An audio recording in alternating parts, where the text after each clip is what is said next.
بنی الاسلام علی خمس، اسلام کی بنیاد جو ہے وہ 5 چیزوں پر ہے۔ اسلام کے 5 ستون ہیں جن پر اسلام کی عمارت جو ہے وہ کھڑی ہے۔ نمبر 1، شہادت اللہ الہ الا اللہ وان محمد الرسول اللہ۔ نبی علیہ الصلوۃ والسلام نے فرمایا کہ اسلام کی بنیاد 5 چیزوں پر رکھی گئی ہے، ان میں سے پہلی چیز ہے لا الہ الا اللہ محمد الرسول اللہ، اور دوسری چیز نماز پڑھنا، اور تیسری چیز روزہ رکھنا، اور چوتھی چیز زکوٰۃ دینا، اور 5ویں چیز حج کرنا جب کہ حج کی انسان طاقت رکھتا ہو۔ یہ اسلام کی 5 بنیادی چیزیں ہیں جن کو نبی علیہ السلام نے خود بیان فرمایا۔ اس میں سیدھا سادہ کوئی نہیں، سیدھی بات ہے، اسلام کی بنیادی 5 چیزیں ہیں۔ اور نبی علیہ الصلوۃ والسلام نے ارشاد فرمایا کہ ایک وقت آئے گا اذا اتخذ الفیء دولا، کہ لوگ قومی خزانے جو ہیں وہ مال غنیمت ایک عام دولت سمجھ کر لوگ کھا جائیں گے، اور میرے آقا مولا صلی اللہ علیہ وسلم نے فرمایا والغنیمت مغنما، اور لوگ مال غنیمت والغنیمت مغنما، غنیمت کو لوگ ایسے شیر مادر کی طرح لوگ کھا جائیں گے، والزکوٰۃ مغرما، اور حضور نے فرمایا ایک وقت آئے گا لوگ زکوٰۃ کو چٹی سمجھیں کہ جی یہ زکوٰۃ دیں گے تو پھر ہمارے پاس بچے گا کیا۔ اور اگلی بات جو ہے نا وہ یہ ہے کہ وَتُعَلِّمَ لِغَيْرِ الدِّينِ، حضور نے فرمایا کہ دین کے علاوہ لوگ علم حاصل کریں، دین چھوڑ کر لوگ کریں گے یہ بھی پڑھو، یہ بھی پڑھو، یہ بھی پڑھو، یہ بھی پڑھو، یہ بھی پڑھو، یہ بھی پڑھو، یہ بھی پڑھو۔ بلکہ حضرت زیاد بن حدیر فرماتے ہیں کہ نبی علیہ الصلوۃ والسلام تشریف فرما تھے تو حضور نے فرمایا کہ اس طرح کے واقعات ہو جائیں گے، اس طرح کے زلزلے آئیں گے، اس طرح کی مصیبتیں آ جائیں گی، طوفان آ جائیں گے، میری امت بے راروی کا شکار ہو جائے گی، اور اس وقت علم جو ہے وہ چلا جائے گا۔ حضرت زیاد بن حدیر کہتے ہیں کہ میں نے عرض کی کہ علم کیسے چلا جائے گا، علم تو نہیں جائے گا، کیف یذهب العلم، حضور علم کیسے چلا جائے گا، نحن نقرأ القرآن، ہم نے قرآن آپ سے پڑھا ہے، وَنُقْرِئُ أَبْنَاءَنَا، ہم اپنے بچوں کو قرآن پڑھائیں گے، وَيُقْرِئُ أَبْنَاؤُنَا أَبْنَاءَهُمْ إِلَىٰ يَوْمِ الْقِيَامَةِ، فرمایا قیامت تک ہمارے بچے، پھر ان کے بچے، پھر ان کے بچے، پھر قیامت تک وہ قرآن پڑھاتے رہیں گے، علم کیسے چلا جائے۔ صرف قرآن کا ذکر فرمایا صحابی نے، فرمایا ہم اپنے بچوں کو قرآن پڑھائیں گے۔ علم معنی ہی قرآن کا ہے۔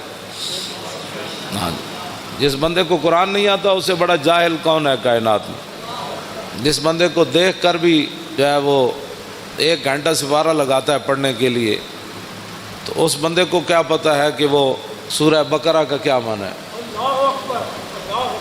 اس کا کیا پتہ ہے کہ الذین ینفقون اموالهم، میں جتنی آیتاں پڑھیاں روزے دے بارے تے کسی اب آپ نے وہ سبحان اللہ تو کہہ دیا، لیکن اس کا کسی کو بھی نہیں پتہ روزے کا لغوی معنی کیا ہے، اصطلاحی معنی کیا ہے۔ مجھ سے ایک بوڑھی عورت نے پوچھا مسئلہ، اس نے کہا کہ عورتوں کے جو خاص ایام ہیں اس میں روزے کی قضا ہوتی ہے، اس کی عمر 60 سال کے قریب ہو، تو میں نے کہا ہوتی ہے، اس نے کہا مجھے تو آج تک کسی نے بتایا ہی نہیں، میرے تو 60 سال کے اندر میرے اتنے بچے ہوئے، میری شادی ہوئی تو 14 سال 15 سال کے بعد تو میں بالغ ہوئی، تو اس کے بعد یہ جتنے بھی کم از کم جو ہے 46 سال بنتے ہیں، 46 سال کے اندر میں نے تو ایک بار بھی رمضان کے روزوں کی قضا نہیں کی۔ تو میں نے کہا اس مائی کو کہا کہ مائی یہ نمازوں کی عورتوں کے خاص ایام جب آ جائیں ان کے تو نمازوں کی قضا تو نہیں ہے، اللہ رسول نے ان کو معاف کر دیا جتنے ان کے ایام ہیں کہ مہینے میں 10 دن، آخری حد 10 دن ہے، 8 دن اس کے مخصوص ایام ہوں، 5 دن ہوں، کم از کم 3 ہیں، زیادہ سے زیادہ 10 ہیں جو شریعت نے رکھے، لیکن اس کے اندر وہ جتنی نمازیں اس کی 10 50 اب 50 نمازیں اس دیا رہ گئی ہیں 10 دن، تو پھر تو ساری زندگی قضامت ہی لگی رہے گی۔ اس لیے اللہ رسول نے یہ بوجھ عورتوں سے ہٹا دیا۔ میں نے کہا روزے آتے ہیں صرف سال میں 1 بار، اور وہ زیادہ سے زیادہ 10 قضا ہوں گے، کم از کم 3 ہوں گے، ان کی قضا تو شریعت میں ہے۔ اس نے کہا میں نے تو نہیں کیے، تو میں نے کہا آپ نے نہیں کیے تو یہ تو آپ کا اپنا قصور ہے، آپ کریں۔ میں کہا اب کیسے کروں، 46 سال کے روزوں کی قضا کیسے کروں گی؟ یہ صورت حال ہے مسلمان. یہ پاکستان کی بات ہے. ظاہر ہے ہر بندہ تو مفتی ہے، تو جب شریعت کا مسئلہ بتایا ہی کسی نے نہیں عورتوں کو. میں نے ایک بار کہا کہ مردہ جو ہے وہ اس کا روزہ نہیں ٹوٹتا. پوری محفل میں ایک بندہ کھڑا ہو گیا، کہنے لگا جی ہم سب کو سمجھ نہیں آئی کہ مردہ کس کو کہتے ہیں. اب جس قوم کو یہ لفظ بھی نہ آتا ہو مردہ اس کو کہتے ہیں جو بچے کو دودھ پلائے.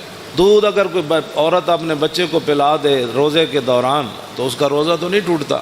تو جس کو لفظ مردہ کا بھی پتہ نہیں ہے کہ مردہ کا معنی ہوتا ہے دودھ پلانے والی عورت، تو وہ بندہ کہنے لگا جی مردہ کیا ہوتا ہے. تو یہ میں ایک دو مثالیں ویسی، میں تو اپنا جو پڑھا ہے وہ بیان تو میں ہر جگہ کرتا رہتا ہوں، لیکن حقیقت یہ ہے کہ اس قوم کے اندر علم کی اتنی کمی ہے.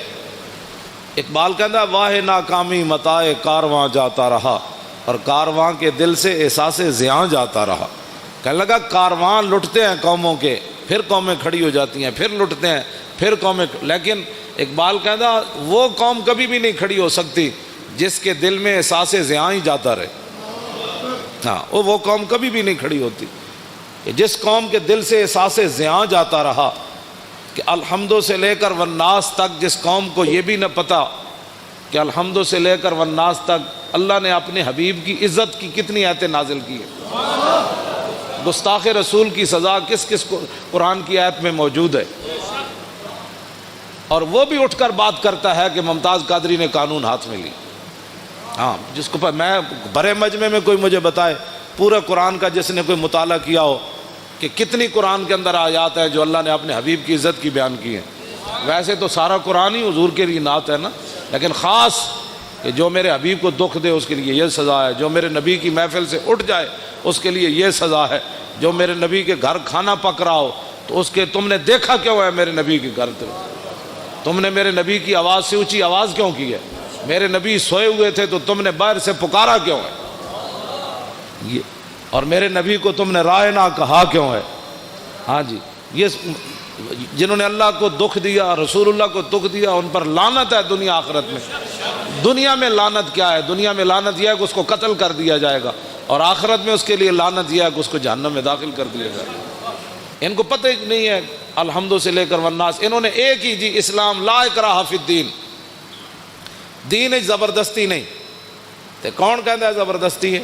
اسی کسی نے ڈنڈا مار کے تو کلمہ پڑھایا نہیں. لا اکراہ فی الدین اگے کیے قد تبین الرشد من الغی فمن یکفر بالطاغوت، اگے یوم باللہ فقد استمسک بالعروۃ الوثقی لا انفصام لها واللہ سمیع علیم. فرمایا دین میں جبر نہیں ہے، لیکن فرمایا حق اب واضح ہو گیا. اب یہ نہیں ہوگا کہ کوئی بندہ کہے گا جی مجھے اس بات کا پتہ نہیں تھا. اب پتہ نہیں تھا تو پھر تو پتہ کرتا. جب تو نے دوسری طرف 16 سال لگائے تو بتا دین کو، تو نے ساری زندگی میں 16 دن بھی نہیں دیے. ویسے تو مفتی ہے ہر مسئلے میں. ہاں میں روزے کے مسائل آپ کو پتہ ہے، میں جب میرا موضوع کچھ اور ہے تو میں ویسے تو چند باتیں آپ کے سامنے یہ کر رہا ہوں کہ رمضان المبارک پیکج آ گیا، اتنے ارب روپے کے روٹی سستی ملے گی. میں اگر روٹی سستی ملے یا نہ ملے، وہ تو پتھر بھی صحابہ نے باندھ کر اسلام کا کام کیا. 20 قسم کے کھانے کھانے کے بعد، افطاری کے بعد پھر مسجدوں کا سروے کرو کہ مسجدوں میں کتنی صفیں ہوتی ہیں. یہ تو رمضان نہیں ہے نا کہ شام کو بھی اتنا سارا پیٹ بھر لینا اور سحری کے وقت بھی جناب دہی تے فلاں چیزیں کھا کے پھر سو جانا، اور پورے رمضان میں ایک سپارہ بھی انسان تلاوت نہ کر سکے. تلاوت خود کیا کرنی ہے، امام کے پیچھے سوا سپارہ کھڑے ہو کر وہ سن بھی نہ سکے. اگر کھڑا ہو گیا تو جمائیاں لیتا رہے، اور کھڑا ہو گیا تو جناب کھردیاں جناب کوئی 8 پڑھ کے جا رہا، کوئی 9 پڑھ کے 10 پڑھ کے جا رہا، کوئی 12 پڑھ کے جا رہا، کوئی جناب پڑھ کے جا رہا. بس امام جو میں اگر پیچھے کھڑا ہو جاؤں نا دوسری صف میں تو مجھے اتنا خوف آتا ہے کہ اللہ کا عذاب ان اگلوں کی وجہ سے میرے اوپر بھی نہ نازل ہو. یقین جانے ایسے لوگ نماز کے ساتھ حشر کرتے ہیں. کوئی پچھلیاں ٹنگا دو میں چاہی جا رہا سجدے جا کے. ہاں جی، انہوں پتہ ہی نہیں کہ 3 انگلیاں ہر پیر دیاں لانیاں جڑیاں نو فرض ہے. ہاں جی، اس میں بھی نہیں پتہ. ہاں جی، انہوں ایک کوئی پتہ ہی کوئی نہیں. کسی ٹنگا جو میں اینج چکی کھڑا یا اینج پیر رکھی کھڑا، پیٹ انگلیاں دے پیٹ نے لائی کدی نہیں نماز. ادھروں وضو کردیا اتھی مسیح جھاڑو کردیا آ جائے گا، وضو بھی انج کرے گا، انج ایتھے تک پانی آئے گا، وضو کردیا دا مطلب پانی ایتھے ڈولیاں نال جا کے ٹکرائے، پھر اے جناب اے پگڑی میں پیچھے کر کے ہمیشہ اپنا وضو کرنا، ایتھوں لے کے ایتھے تک کے سارا، تے کئی جناب اینجی ٹوٹی کھولی رکھ دیں، اینجی ٹوٹی کھولی رکھ دیں۔ ہاں وضو نہیں، وضو انسان کرے، لیکن حضرت سعد وضو کر رہے سن نا تو وہ پانی زیادہ استعمال کر رہے ہیں، فرمایا حضور نے فرمایا یا سعد ما ذا صرف، فرمایا سعد یہ کی فضول خرچی کر رہے ہیں؟ عرض کی تھی حضور پانی وچ بھی فضول خرچی ہوندی؟ حضور نے فرمایا وین کنت علی نہر جارن، فرمایا ویندے دریا تے بھی تو وضو کرے نا تو زیادہ پانی استعمال کرنے کی اجازت ہے۔ کہ حضرت سعد کو حضور نے یہ بات ارشاد فرمائی، کچھ کرتے ہی کچھ نہیں، اور جو کریں وہ وضو کا کیا حشر و نشر کرتے ہیں۔ اور پھر رمضان کے پیکج آ رہے ہیں، رمضان کا پیکج صرف اس لیے دیا جا رہا ہے تاکہ ووٹ ملیں، ورنہ قرآن کو نصاب سے نکالا جا رہا ہے، رمضان کے لیے چینی سستی کی جا رہی ہے، آخر کوئی وجہ تو ہے نا۔ رمضان کا پیکج اس لیے سستا ہے کہ تاکہ لوگوں کو پتہ چلے کہ اس حکومت میں روٹی 2 روپے سستی ہو گئی، لہٰذا ہمیں ووٹ چاہیے۔ اگر رمضان سے اتنا پیار ہے تو رمضان جن کے صدقے آیا ان سے اتنا پیار کیوں نہیں ہے؟ ہاں جی، جے رمضان نال پیار ہے، شہر رمضان الذی انزل فیہ القرآن، تے رمضان کا مہینہ وہ ہے جس میں قرآن نازل کیا گیا۔ اب رمضان سے تو پیار ہے، جو اس میں نازل ہوا اس کو قرآن نصاب سے نکالا جا رہا ہے۔ اس کا معنی یہ ہے کہ قرآن پر عمل کرنے سے کفر بھی ناراض ہوتا ہے، خود بھی اپنے نفسانیت پر زد آتی ہے، اور قرآن کا نظام لانے سے پوری دنیا خلاف ہوتی ہے، اور قرآن کا نظام لانے سے پھر اپنا آپ بھی حضرت عمر کی طرح پھر پیش کرنا پڑتا ہے۔ ہاں جی، پھر 5 میل دے محلہ میں تو کوئی نہیں نہ رہ سکتا۔ ہاں جی، پھر اس واسطے قرآن جو ہے اس کے ساتھ دشمنی ہے۔ لیکن رمضان سبزی سستی ہو گئی، فروٹ سستا ہو گیا، کیوں سستا کیا بھائی؟ آپ نے تو سورہ توبہ بھی نصاب سے نکال دی۔ آپ تو کہتے ہیں نرسیں جو ہیں وہ دوپٹہ نہیں پہنیں گی، اب جب رمضان سے اتنا پیار ہے تو قرآن سے اتنی کیا دشمنی ہے کہ نرسیں دوپٹہ نہیں پہنیں گی؟ یہ دوپٹہ نرس ہو یا غیر نرس ہو، مولوی کی بیوی ہو یا پیر کی بیوی ہو، کسی مزدور کی بیوی ہو یا بادشاہ کی بیوی ہو، قرآن تو ایک کے سب کے لیے نازل ہوا کہ دوپٹہ تو تمہیں کرنا پڑے گا، دوپٹہ تو تمہیں کرنا پڑے گا۔ اب میرا یہ سوال ہے کہ رمضان کے پیکج پر اتنے ارب روپے لگایا، میں نے کہا اس ارب کی ضرورت نہیں ہے، یہ ارب رکھو اپنے کوڑ۔ ہاں جی، امت مسلمہ خود اپنی جیب سے پہلے بھی افطاری کرتی ہے، اب بھی کرتی رہے گی۔ میرے آقا نے جو فرمایا نا، سادے پانی سے بھی اگر کوئی کسی کو افطار کرائے گا نا، سادہ پانی، ایک بندہ روزے دار بیٹھا انہوں تو ٹوٹی تو پانی بھر لے آ دیتا انہیں، میں نے کہا آپ لو پانی پیو، تو حضور نے فرمایا انہوں اتنا ہی ثواب ملے گا جی میں رج کے کسی نے روٹی انہوں کھلائی۔ ہاں 20 قسم دے کھانے جنہیں کھوا کے روزے دار نو ثواب لیا نا، سادہ پانی پیوا کے حضور